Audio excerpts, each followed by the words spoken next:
Assalamualaikum warahmatullahi wabarakatuh.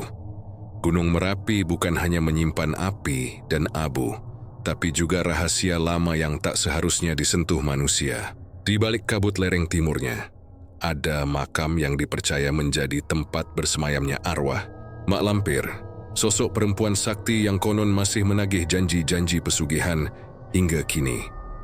Cerita ini bermula dari seorang lelaki sederhana bernama Pak Slamet, penambang pasir yang hidupnya terjepit hutang dan nasib.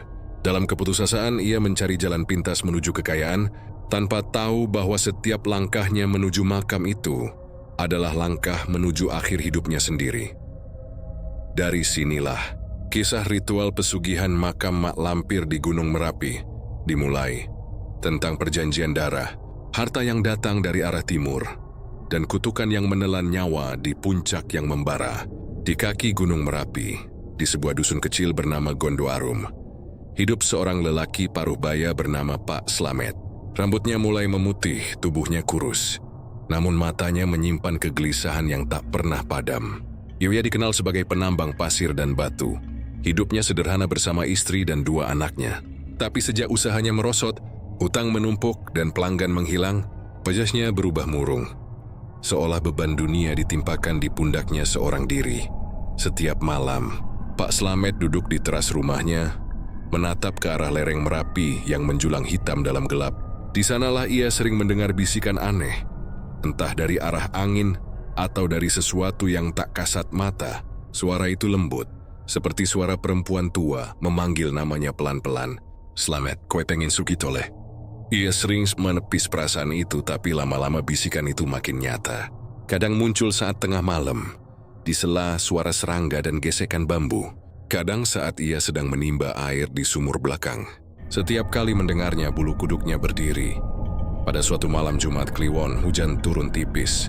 Langit berwarna abu kehitaman, dan angin dari arah timur membawa aroma belerang. Pak Slamet tengah menghitung sisa uangnya di meja kayu. Hanya tersisa beberapa lembar ribuan yang kumal. Anaknya butuh biaya sekolah, istrinya sakit, dan tagihan datang bertubi-tubi. Saat itulah ia mendengar kembali suara itu. Kali ini jelas seperti di belakang telinganya. "Ana dalan cepet, Slamet. Mengkudu wani, ing pucuk Merapi, ana sing bisa maringi kasugihan." Hiwat terwondio. Matanya memandang ke sekitar rumah, tapi tak ada siapa-siapa. Hanya api lampu minyak yang bergoyang ditiup angin. Jantungnya berdetak kencang. Namun rasa takut itu pelan-pelan tergantikan oleh rasa penasaran. "Kasugihan di pucuk Merapi," gumamnya. Ia teringat cerita lama dari kakeknya tentang makam Mak Lampir, sosok perempuan sakti yang konon dikubur hidup-hidup di lereng timur Merapi karena menantang kiai dan resi. Katanya makam itu tak pernah benar-benar tenang. Siapapun yang datang dengan niat kotor bisa mendapat kekayaan besar, tapi harus siap dengan tumbal nyawa. Keesokan paginya, Pak Slamet pergi ke warung kopi dekat jalan tambang. Di sana ia bertemu Karyo, temannya sesama penambang yang dikenal sering berbicara tentang hal-hal mistis. Jawiman membuka percakapan dengan hati-hati. "Yo Kar, kowe tahu krungu soal makam Mak Lampir nang Merapi?" Karyo menatapnya lama, kemudian menunduk. "Slamet, ojo sembarangan nyebut jenenge. Ora kabeh wong iso ngomong soal kuwi. Tapi aku pengen ngerti, Kar. Katanya bisa ngasih rejeki." Karyo menarik napas panjang. "Yo iso, tapi ora gratis, met. Wong-wong sing wis kesana akeh sing ilang, ora bali. Sing bali yo dadi edan." Pak Slamet hanya diam. Namun di matanya ada tekad baru yang tak pernah muncul sebelumnya. Beberapa hari kemudian, ia datang ke rumah seorang dukun tua bernama Mbah Karmin, yang dikenal paham jalur-jalur gaib di Merapi. Rumah Mbah Karmin berada di pinggir hutan, dengan aroma dupa yang pekat dan suara burung hantu dari kejauhan. Saat Pak Slamet menyampaikan niatnya, Mbah Karmin terdiam lama. "Kawe yakin, Slamet? Jalan iki ora ana dalan bali. Aku ora duwe pilihan, Mbah. Anak-anakku butuh mangan, utangku numpuk. Yen kudu tumbal tak siap." Mbah Karmin menghela napas panjang. Dia menatap wajah Slamet, lalu membuka kotak kayu berisi kain mori dan segenggam tanah hitam. "Yen kowe wis yakin tekan yang lereng timur, ing kono ana watu gedhe ditutupi lumut. Ing tengah wengi, bakar kemenyan lan sebut jenenge Mak Lampir telung kaping. Nanging eling, yen ana sing ngajak ngomong aja ngantin delok raine." Malam itu juga Pak Slamet bersiap. Ia membawa dupa, bunga 7 rupa, dan seekor ayam hitam. Dari kejauhan Merapi tampak berkilat merah, seperti bara besar di langit. Angin berembus dingin menusuk tulang. Saat ia mendaki jalan setapak menuju lereng timur, langkahnya berat tapi pikirannya tetap satu. Kekayaan dan keselamatan keluarganya. Kabut turun perlahan. Suara jangkrik berhenti serentak, digantikan bisikan halus dari segala arah. Saat sampai di batu besar yang ditutupi lumut, ia menyalakan kemenyan, lalu menabur bunga. Asap putih menari ke udara. Mak Lampir, kulo nyuwun pangestu, kulo pengin sugih, pengin uwong urip makmur. Katanya lirih, suaranya gemetar, hening, hanya suara angin. Tapi tak lama, tanah di bawah kakinya bergetar pelan. Seperti ada sesuatu yang bergerak dari dalam. Dari sela kabut, muncul bayangan perempuan berjubah hitam. Rambutnya panjang menjuntai sampai tanah. "Wani kowe Slamet?" Suaranya berat menggema, membuat dada Pak Slamet sesak. Iya nyai, kulo siap." Bayangan itu tersenyum samar menampakkan gigi hitam mengkilap. "Rejeki bakal teka Slamet. Nanging kowe kudu bali saben Jumat Kliwon gawa tumbal getih. Yan ora sing dijupuk dudu wong liya."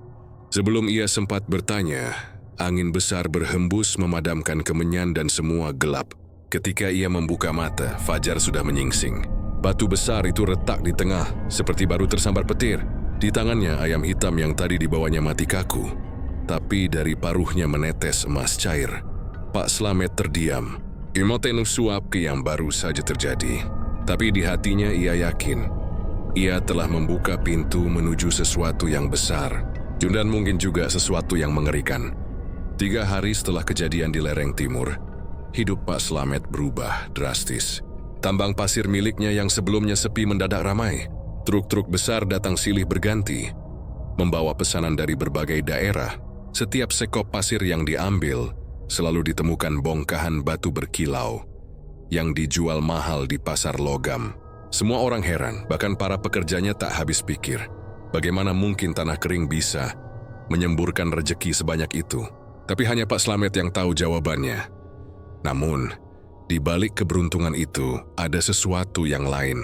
Setiap malam ia selalu bermimpi sama. Kabut tebal menyelimuti tubuhnya.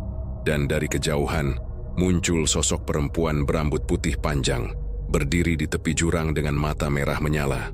Dalam mimpi itu, sosok itu selalu berkata dengan suara parau, "Slamet, waktu wis cedak. Ajalali janjimu." Jeriut terbangun dalam keringat dingin. Di luar rumah, angin berdesir kencang membawa aroma kemenyan dan darah ayam. Lampu minyak berkedip-kedip seperti nyala lilin yang hampir padam. Istrinya Bu Wagini mulai curiga melihat perubahan suaminya. "Pak, sampeyan kok akhir-akhir iki sering bengong neng teras. Saben malam kayak ngenteni wong." Pak Slamet tersenyum tipis tapi matanya kosong. "Ora Bu, mungkelingan utang-utang sing wis tak lunasi." Namun malam itu sesuatu benar-benar terjadi. Sekitar pukul 2 dini hari, dari arah ladang belakang rumahnya terdengar suara orang berjalan di tanah basah. Langkahnya lambat, berat, dan disertai suara gemerisik kain panjang yang terseret. Pak Slamet membuka pintu perlahan. Angin dingin menerpa wajahnya, dan dari kejauhan ia melihat bayangan hitam melintas di antara batang pisang. Bayangan itu tinggi, rambutnya menjuntai panjang seperti kabut yang hidup. Dia mencoba memanggil, "Siapa di sana?" Tak ada jawaban, hanya suara tawa lirih mirip perempuan tua batuk-batuk. Pagi harinya, salah satu pekerjanya, Pardi, datang ke tambang dengan wajah pucat. "Pak Slamet." "Aneh, Pak. Pasir di bagian timur itu semalam ngeluar ke bau aneh, kayak daging busuk. Terus pas kami gali, nemu tangan manusia, tapi hilang waktu disenter ulang." Pak Slamet terdiam. Dadanya terasa berat. Jurito, janji Su mulai berjalan. Tapi ia berusaha menyangkalnya. Mungkin tulang hewan. Kalian kerja saja.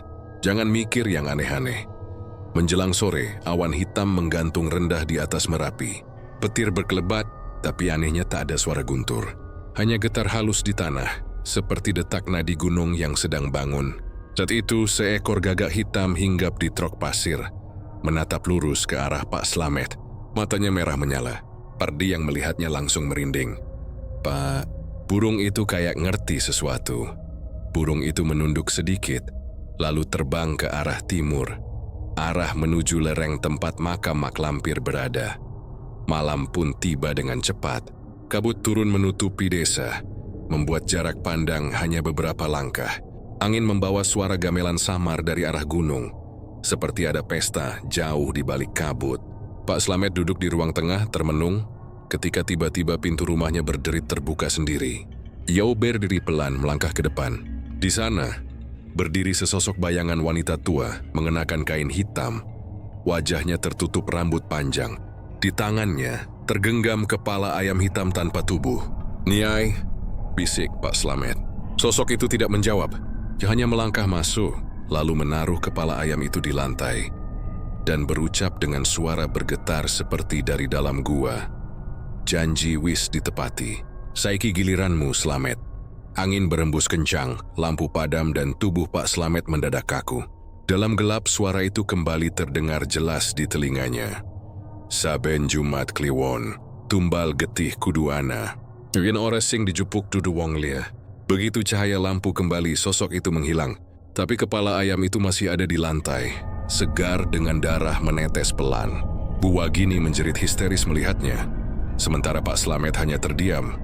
Wajahnya pucat pasi. Dalam hatinya ia tahu, penjaga awan hitam telah datang menagih janji. Sejak malam itu, setiap kali hujan turun di lereng Merapi, Pak Slamet merasakan tatapan yang mengikuti dari balik kabut. Kadang berupa bayangan perempuan tua di ujung jalan, kadang sekadar tawa samar di antara angin. Semua pertanda itu menandakan satu hal, kekayaan telah datang, tapi bayang maut sudah mulai menapak dari arah gunung. Dan menjelang Jumat Kliwon berikutnya, Pak Slamet bermimpi lagi. Kali ini lebih jelas. Ia melihat dirinya berdiri di depan makam mak lampir, dengan tangan berlumuran darah. Sementara suara perempuan itu tertawa lantang di langit merah. "Wis wayahe Slamet. Siji wis cukup kanggo bukti setiamu." Ia terbangun dalam ketakutan yang luar biasa. Keringat dingin membasahi tubuhnya. Tapi di luar rumah, di bawah cahaya bulan separuh, seekor ayam hitam berjalan perlahan ke arah gunung, meninggalkan jejak darah di tanah basah. Malam Jumat Kliwon kembali datang dengan hawa aneh. Langit di atas lereng Merapi berwarna merah keunguan, seperti bara yang menyala di balik kabut tebal. Angin membawa aroma kemenyan belerang, dan tanah basah bercampur darah ayam. Dari kejauhan, gunung itu bergetar lembut, seolah menunggu kedatangan seseorang. Pak Slamet berjalan sendirian menembus kabut. Di tangannya sebuah bungkusan kain mori putih berisi sesajen, bunga 7 rupa, segenggam beras kuning, dan seekor ayam hitam yang sudah disembelih. Langkahnya berat, tapi di matanya ada tekad yang tak bisa digoyahkan. Yui tahu apa yang harus dilakukan. Tumbal pertama untuk meneguhkan janji. Sepanjang jalan setapak, suara-suara aneh terdengar dari pepohonan. Bisikan halus, tawa lirih perempuan, dan jerit samar yang datang lalu menghilang. Bulan tertutup awan, membuat hutan tampak hitam pekat. Pak Slamet terus melangkah hingga sampai di tempat yang dulu ia datangi. Sebuah batu besar ditutupi lumut, yang disebut orang-orang sebagai makam mak lampir. Namun malam ini, suasananya berbeda. Batu besar itu kini tertutup asap tebal, seperti napas panas keluar dari perut bumi. Di sekitarnya, tanah retak kecil mengeluarkan uap putih yang berbau anyir. Suara desis terdengar, seperti ribuan ular berbisik dari dalam tanah. Dengan tangan gemetar, Pak Slamet menaruh sesajen di depan batu itu, lalu menyalakan kemenyan. Tuyuski mainlah, yasnya membumbung membentuk pusaran aneh. "Nyai mak lampir," suaranya bergetar.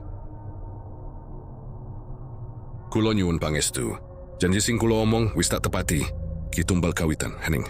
Hanya suara kemenyan berdesis, tapi beberapa detik kemudian, tanah di depan makam itu bergetar keras.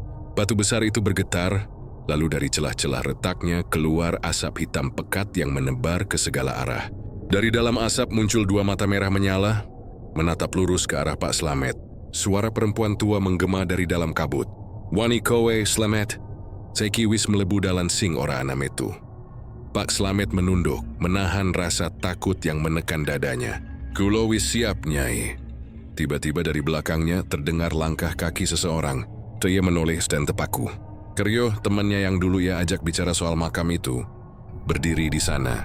Tapi wajahnya pucat, matanya kosong, dan darah menetes dari bibirnya. "Karyo, kowe opo sing teko?" Karyo tidak menjawab, ia hanya mendekat perlahan, lalu berlutut di samping makam.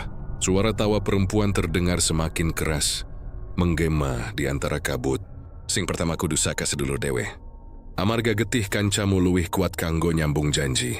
Pak Slamet tertegun, dadanya seperti ditusuk ribuan jarum.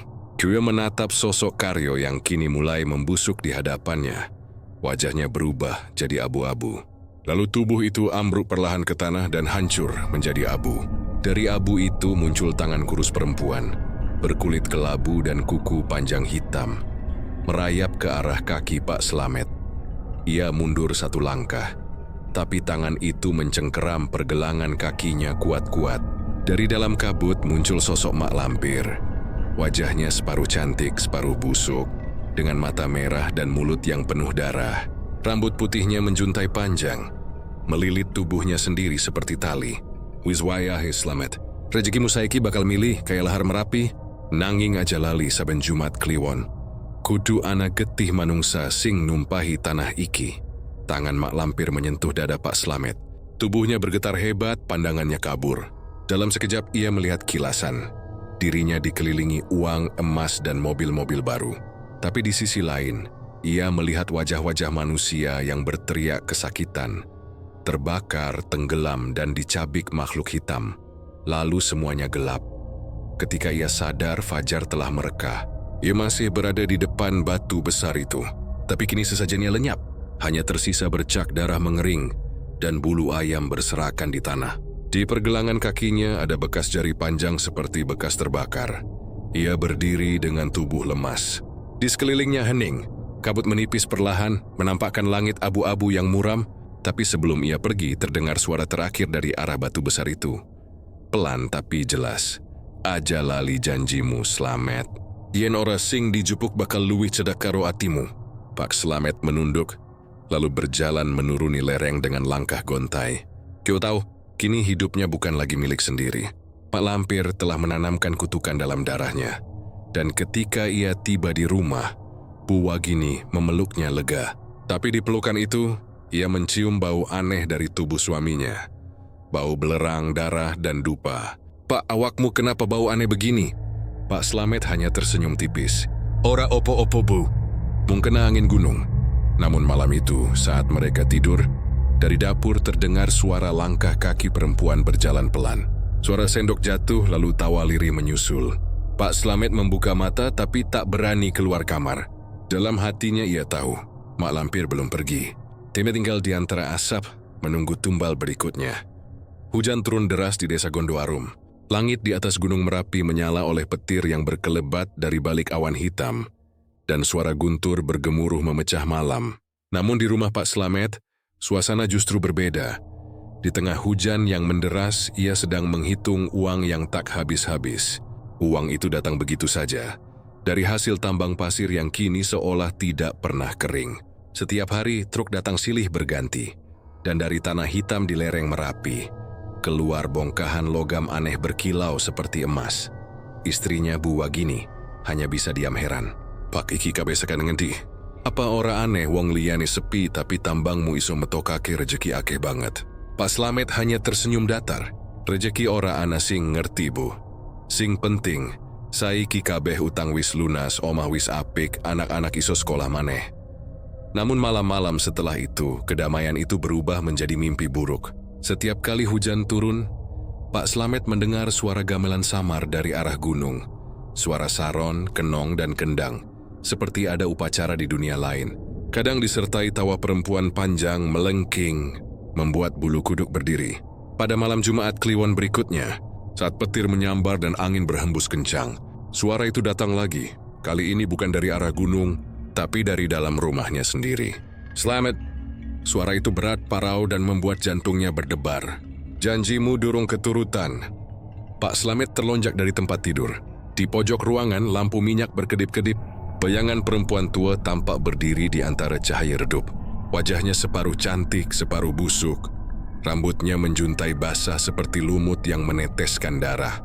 "Nyai," suara Slamet gemetar. "Wiswayahe Slamet," katanya sambil melangkah pelan ke arahnya. Rezekimu wis kucur saiki tumbal kuduana. Apa maksudnya? Tumbal manungsa sing kenal karo kowe, sing ngerti jenengmu. Pak Slamet terdiam. Dalam hati saya dia tahu tak bisa menolak. Dia mencoba menawar, Nyai, nek ora manungsa iso diganti opo wae.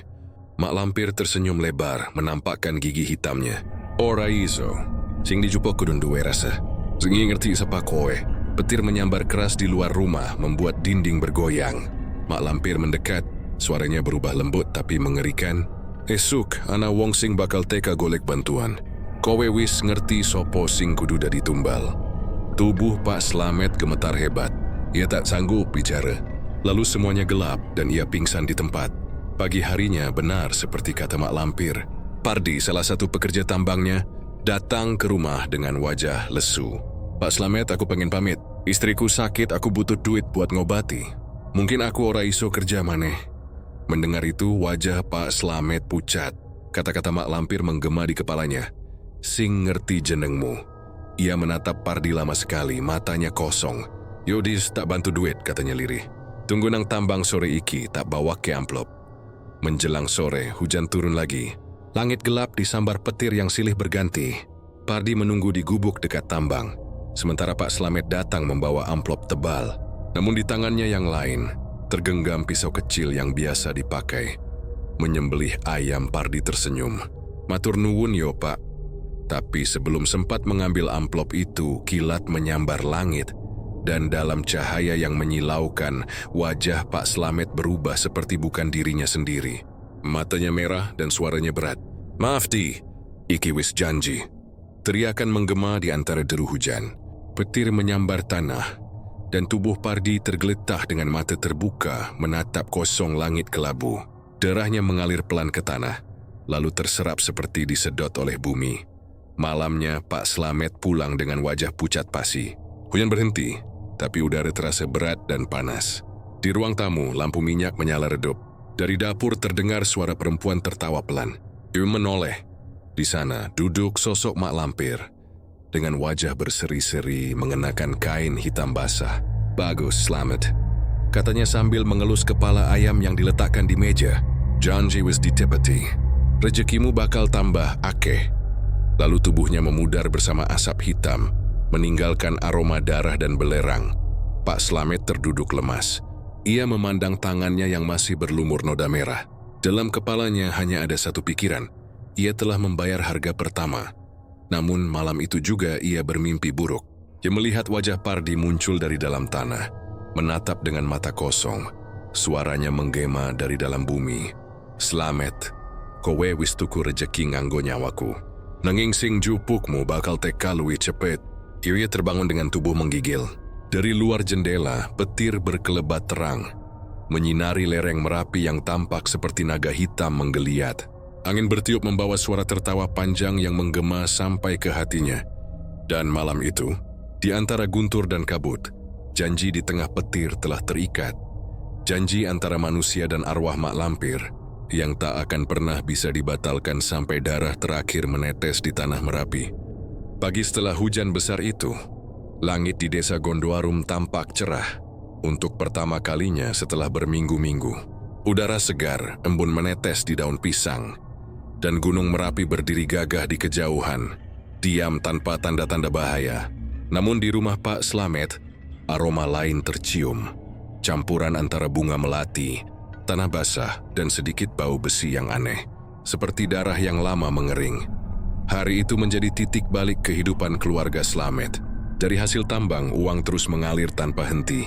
Dalam waktu 2 bulan, rumahnya berubah. Dari bangunan papan rapuh menjadi rumah tembok dengan lantai keramik dan cat putih mengkilap. Di depan rumah, truk baru terparkir. Sementara di halaman belakang berdiri gudang besar, tempat menimbun pasir yang entah dari mana selalu tampak basah berkilau, seperti disiram cahaya dari dalam bumi. Para tetangga mulai membicarakan keberuntungan Slamet. Orang ngerti yo, kata seorang ibu di warung. Tadi aneh, wong kesak durung kere banget, saiki kaya mendadak.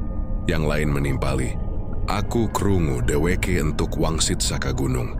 Ana sing bantu tapi dudu wong biasa. Pak Slamet pura-pura tak peduli. Iri hanya tersenyum saat mendengar bisik-bisik itu. Tetapi di dalam hatinya ia tahu semua benar. Kekayaannya bukan datang dari kerja keras, melainkan dari janji. Malam-malam di rumahnya kini terasa berbeda. Dulu, setiap petang suara jangkrik dan anaknya yang bermain menjadi penghiburan. Sekarang suara itu tergantikan oleh hal lain. Suara langkah kaki perempuan berjalan di dapur, atau suara bisikan lembut yang menyebut namanya dari kamar belakang. Istrinya, Bu Wagini, mulai sering sakit. Tubuhnya panas dingin tanpa sebab, kadang mengigau di malam hari. "Pah, ono wong nang kamar," katanya suatu malam terengah. "Aku krungu wong ketawa, tapi ora ono sopo-sopo." Pak Slamet hanya bisa diam. Ia mencoba menenangkan, tapi setiap kali ia menatap istrinya, di mata Bu Wagini kadang tampak bayangan wajah lain. Wajah perempuan tua berambut putih dengan mata merah menyala. Beberapa hari kemudian, anak bungsunya Sinta menangis ketakutan. "Bapa," Sinta wero ibu nang dapur ngobrol karo wong rambute dawa. Tapi pas Sinta nyedek wong iku ilang. Pak Slamet hanya membungkam anaknya. Memeluknya erat sambil menatap gelap di luar jendela. Dalam hati ia tahu, Mak Lampir sudah mulai menghuni rumah itu. Sejak tumbal pertama, Pak Slamet berusaha menenangkan diri. Ia mengira semuanya akan selesai setelah darah Pardi mengalir ke tanah Merapi. Tapi setiap kali malam Jumat Kliwon tiba, ia selalu didatangi mimpi yang sama. Ia berdiri di tepi jurang Merapi, di bawah langit merah menyala. Di hadapannya Mak Lampir duduk di atas batu besar, rambutnya menutupi tanah. Di sekelilingnya, ratusan sosok hitam menunduk, berlutut seperti pasukan bayangan. "Wiswareg karo rejekimu, Slamet," suara Mak Lampir menggema. "Iyo nyai, tapi ojo lali, saben rejeki sing melebu, kudu anageti sing metu. Yen ora rejekimu dadi racun kanggo wong-wong sing cedak karo kowe." Kalimat itu terngiang terus di kepalanya. Dan benar, tak lama kemudian, semua yang dekat dengannya mulai tertimpa sial.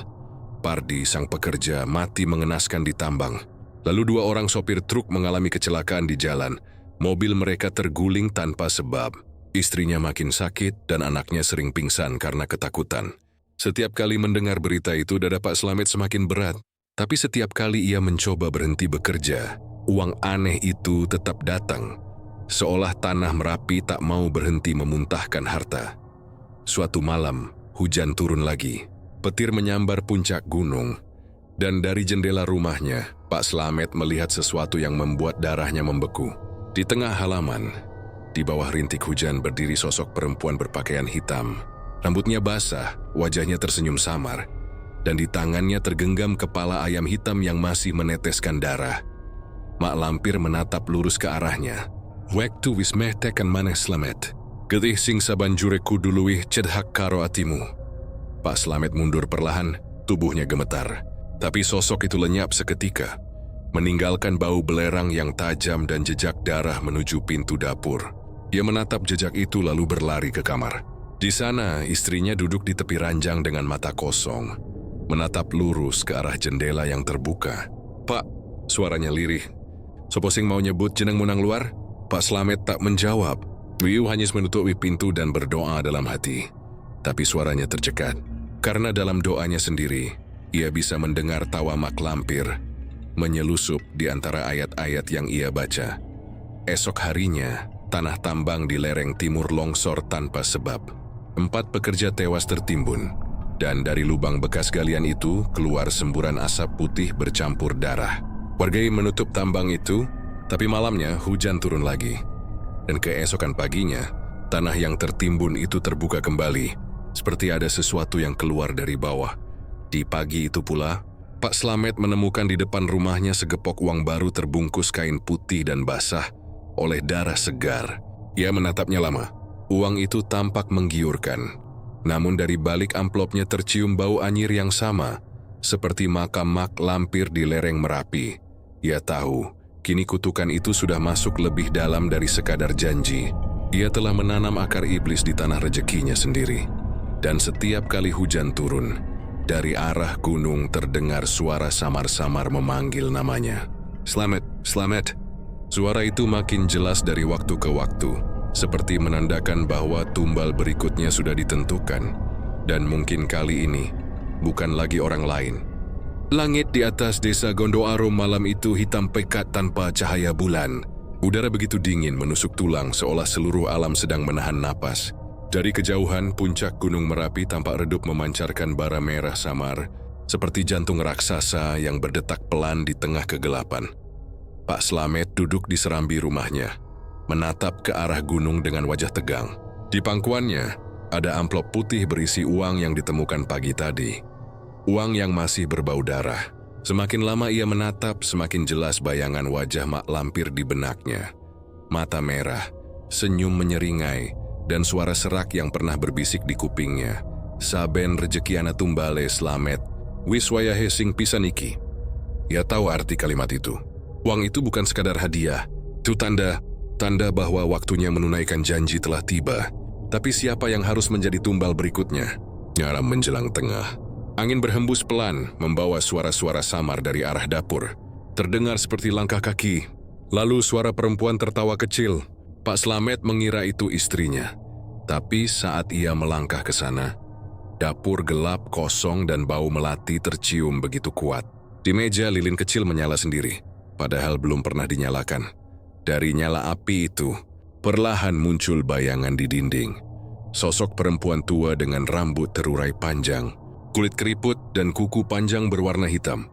"Waktumu wis tekan Slamet," suaranya lirih tapi menusuk. "Tumbal pertama kudu saka getih sing paling cedak karo atimu. Genora kabeh sing wis kowe entuk bakal dadi debu." Pak Slamet terdiam. Tubuhnya gemetar hebat. "Nyai, aja anakku, aja bojoku." Suaranya nyaris tak terdengar. Mak Lampir hanya tertawa. Suaranya seperti ranting kering terbakar. "Sing jenenggi perjanjian ora iso diganti. Sing paling cedak karo ati iku sing kudu metu disik getihe." Api lilin padam tiba-tiba. Gelap menelan semuanya. Tapi dari arah kamar terdengar suara jeritan. Jeritan Bu Wagini. Pak Slamet berlari sekuat tenaga. Ia mendobrak pintu kamar, dan matanya langsung menangkap pemandangan yang membuat darahnya berhenti mengalir. Di lantai Bu Wagini tergeletak, tubuhnya gemetar hebat. Matanya melotot ke langit-langit. Di atas kepalanya berdiri sosok perempuan hitam. Tubuhnya setengah kabur, seperti bayangan asap. Wajahnya Mak Lampir. Sosok itu menunduk, mengulurkan tangan panjangnya yang berujung kuku tajam ke arah dada Bu Wagini. "Nyai, aja, ampun!" teriak Pak Slamet. Ia melompat, mencoba menahan, tapi tubuhnya terpental ke dinding seolah ditendang kekuatan tak terlihat. Kepalanya membentur keras. Sementara itu dari dada Bu Wagini keluar darah tipis mengalir ke lantai, membentuk simbol aneh, seperti bunga mekar terbalik. Sosok Mak Lampir menunduk mencium darah itu, lalu hilang perlahan, meninggalkan udara yang berubah dingin dan bau anyir menusuk hidung. Pak Slamet merangkak, menatap istrinya yang mulai lemah. Wagini ojo tinggal ke aku." Tapi Bu Wagini hanya tersenyum samar. Di sudut matanya air mata mengalir. "Ibat, ini kiwis takdirku. Mengampuni aku." Jaga Sinto. Napasnya terputus pelan. Tubuhnya kaku. Hening Pak Slamet menjerit sekencang-kencangnya, tapi hanya gema suaranya yang kembali dari dinding. Di luar Gunung Merapi meletus kecil. Semburan api terlihat di puncaknya, seolah ikut menyambut tumbal pertama dari perjanjian mereka. Keesokan paginya, warga geger. Berita kematian Bu Wagini menyebar cepat. Tak ada luka yang jelas di tubuhnya, tapi darah mengering di lantai membentuk pola aneh yang tak bisa dihapus meski disiram air berkali-kali. "Penyakit apa iki?" tanya tetangga bingung. Dokter desa pun tak mampu menjelaskan. Pak Slamet tidak bicara sepatah kata pun. Ia duduk di depan rumah, menatap tanah dengan mata kosong. Setiap kali ia menutup mata, wajah Mak Lampir muncul, tertawa dengan suara serak yang sama. Malamnya ia mencoba berdoa, tapi setiap ayat yang keluar dari mulutnya terdengar terdistorsi di telinga sendiri, seperti ada suara lain yang menirukan bacaan itu dalam nada mengejek. Lilin di depannya bergoyang, lalu tiba-tiba padam. Dalam gelap suara itu muncul lagi. "Wis bener tumbal pisanmu Slamet. Saiki kekuatanmu bakal tambah gede. Nanging ojo lali, saben purnama getih kudu metu maneh." Tubuh Pak Slamet bergetar. Dia menutup telinga, berteriak, tapi suara itu tak mau hilang. Dan malam itu, untuk pertama kalinya sejak perjanjian itu dimulai, ia menangis. Bukan karena kehilangan istrinya, tapi karena sadar jalan yang ia pilih tak bisa diputar kembali. 3 hari kemudian, tanah di sekitar tambangnya memuntahkan batu-batu hitam berkilau. Setiap batu yang dijual bernilai besar. Uang mengalir deras. Namun di balik setiap keberuntungan muncul kabar kematian. Pekerja yang jatuh, sopir yang hilang, warga yang mendadak sakit keras. Pak Slamet tahu, semua itu bukan kebetulan. Itu bagian dari harga yang harus dibayar. Tapi yang paling menakutkan bukanlah kematian orang lain, melainkan suara kecil yang kini sering terdengar di telinganya setiap malam. Suara anaknya sendiri, Sinta, memanggil dari kamar dengan nada aneh. "Pak, ibu manggil aku dari luar jendela." Dan di luar sana, di antara kabut tipis dari lereng Merapi, kadang terlihat bayangan perempuan berambut panjang berdiri diam menatap ke arah rumahnya, dengan mata merah menyala seperti bara api yang tak pernah padam. Sudah 7 hari sejak kematian Bu Wagini, desa Gondoarum kembali diliputi kabut pagi yang tebal. Tapi rumah Pak Slamet tidak pernah terasa setenang sebelumnya. Setelah dimakamkan, orang-orang kampung enggan lewat depan rumah itu saat malam tiba. Mereka bilang, sering terdengar suara perempuan menangis lirih dari dalam, padahal lampu rumah selalu padam. Pak Slamet mulai kehilangan kewarasan. Dia duduk berjam-jam di serambi, menatap jendela kamar yang kini selalu tertutup kain hitam. Ia tahu, di balik tirai itu bukan hanya udara malam yang mengintip. Kadang ketika ia memberanikan diri menyingkapnya sedikit, ia melihat bayangan samar, siluet perempuan yang berdiri di luar dengan rambut panjang menutupi wajah. Suatu malam, Sinta datang ke ruang tengah sambil menangis. "Pak, ibu neng jendela, Pak," katanya terbata. Pak Slamet langsung menoleh, matanya membulat. "Jangan ngomong sembarangan, nak." "Tapi bener, Pak, ibu ngelambai." Ibu ngomong, "Ayo metu, Sinta ibu wis nunggu." Sinta terisak, tubuhnya gemetar ketakutan. Pak Slamet memeluk anaknya erat-erat. Tapi saat itu juga, dari arah dapur terdengar suara kursi jatuh, lalu suara sendok yang beradu dengan lantai. Pelan, berulang, seolah seseorang sedang bermain di sana. Ia berdiri, mengambil senter, melangkah perlahan menuju sumber suara. Setiap langkah terasa berat.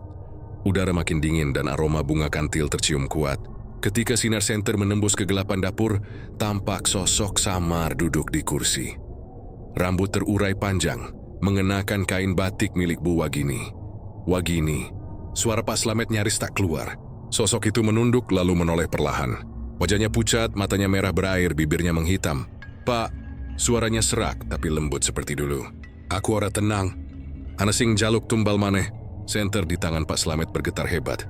"Ora Wagini, cukup kabeh iki kudu rampung. Aku ora pengen korban maneh." Tapi sosok itu tersenyum. "Wis ora iso, Pak. Perjanjianmu durung rampung. Getih kudu metu maneh. Yen ora sing dijupuk dudu wong liya, tapi sing kowe tresnani." Setelah itu, sosok itu lenyap dalam kabut tipis, meninggalkan suara tertawa lirih yang bergema di seluruh rumah. Keesokan paginya, Sinta jatuh sakit. Tubuhnya panas tinggi, matanya memerah, dan setiap kali malam datang, ia mengigau menyebut nama ibunya. "Bu, jangan panggil aku Bu. Jangan tarik tanganku." Begitu katanya berulang-ulang.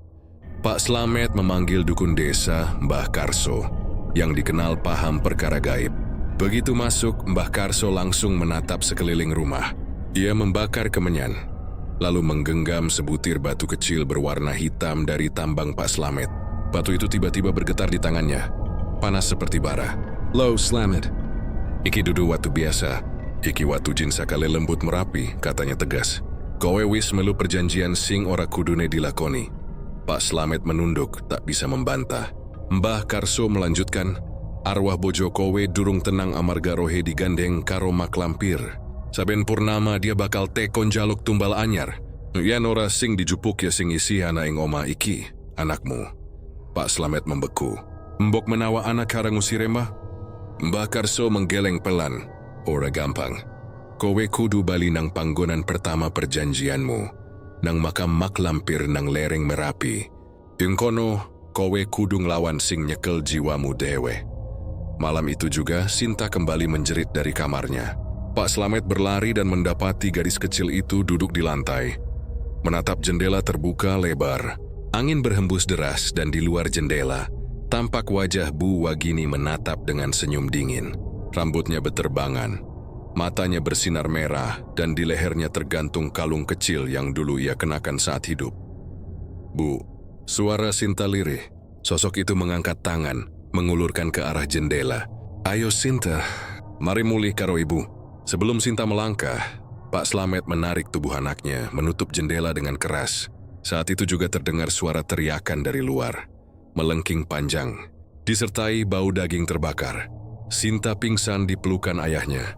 Sejak malam itu, jendela kamar Sinta selalu ditutup rapat dan dilapisi kain hitam.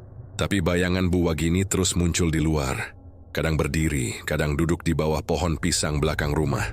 Tetangga yang lewat malam hari bersumpah melihat perempuan berambut panjang duduk di pagar sambil menatap ke dalam. Pak Slamet tidak lagi tidur. Ia duduk di serambi setiap malam, menunggu suara mak lampir yang selalu datang menjelang tengah malam. Dan benar saja, saat jam 12 lewat, dari arah gunung terdengar suara tertawa panjang, diikuti bisikan pelan. "Wektumu wis cedak maneh, Slamet. Tumbal sabanjure wis kudu disiapke." Pak Slamet menutup telinganya, menangis tanpa suara. Dalam hatinya ia tahu, yang diminta kali ini bukan lagi darah orang lain. Yang diminta adalah darah anaknya sendiri. Sudah 3 malam Pak Slamet tak tidur. Wajahnya pucat, matanya merah, dan langkahnya berat seperti membawa batu di punggung. Setiap kali ia memejamkan mata, bayangan Bu Wagini muncul, tersenyum di bawah jendela dengan mata merah membara, membawa tangan kecil Sinta di sisinya. Mbah Karso datang pagi itu, membawa sebotol air doa dan seikat daun kelor. "Wektu wis ora suwe, Met. Yen kowe tenan pengen ngrampung ke kabeh iki, kudu bali nang panggonan sing disepakati. Yen ora anakmu bakal dijupuk nalika purnama sing teka." Pak Slamet menatap gunung di kejauhan. Puncak Merapi diselimuti kabut putih. Tapi di baliknya seolah ada mata besar yang mengawasinya.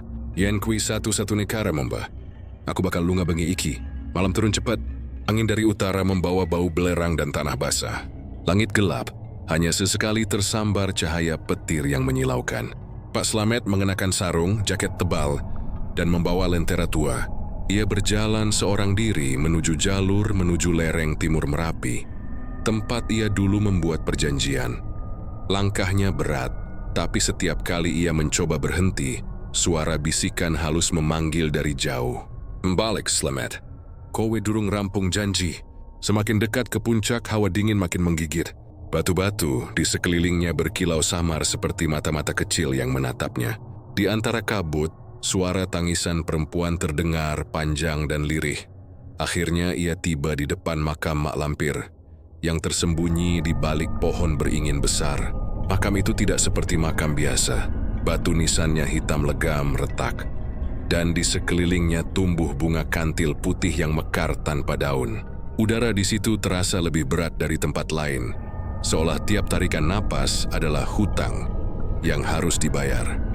Pak Slamet menyalakan kemenyan dan berlutut. "Nyai Mak Lampir, aku teka maneh, Nyai. Ku pengen nyuwun pangapura. Jojupukan aku. Tulung, Nyai." Angin berhenti. Hening mutlak menyelimuti tempat itu. Lalu tanah di depan makam bergetar pelan. Dari celah retakan tanah muncul asap putih pekat dan perlahan membentuk wujud Mak Lampir. Lebih jelas dari sebelumnya. Rambutnya panjang menutupi punggung, kulitnya abu-abu, dan matanya menyala merah menyilaukan. "Wis wayahe kowe teka maneh, Slamet," katanya dingin. "Apa kowe pengin batal ke janji sing wis kowe teken nganggo getihmu dewe?" Pak Slamet menunduk, air matanya jatuh ke tanah. "Aku ora kuat, Nyai. Aku wes ilang kabeh, bojo ketenangan atiku dewe. Yen kowe butuh nyawaku, jupuk aku. Ning aja anakku, Nyai." Mak Lampir tertawa keras, suaranya menggema di lereng gunung. "Hahaha, Slamet. Kowe pancen bodoh. Kowe ora ngerti. Perjanjian sing kowe teken ora mung kanggo rejeki.